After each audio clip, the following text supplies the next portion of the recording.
श्रियकान्ताय कल्याणनिधये निधयेतिनाम् श्रीवेङ्कटनिवासाय श्रीनिवासाय मङ्गलम् लक्ष्मी सविभ्रमालोकसुभ्रूविभ्रमचक्षुषे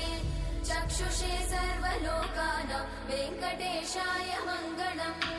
श्रीवेङ्कटाद्रिशृङ्गाग्रमङ्गलाभरणाङ्गये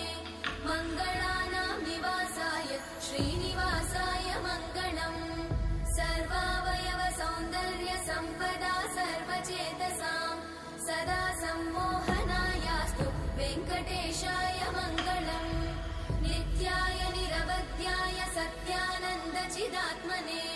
सर्वान्तरात्मने श्रीमद् वेङ्कटेशाय मङ्गलम्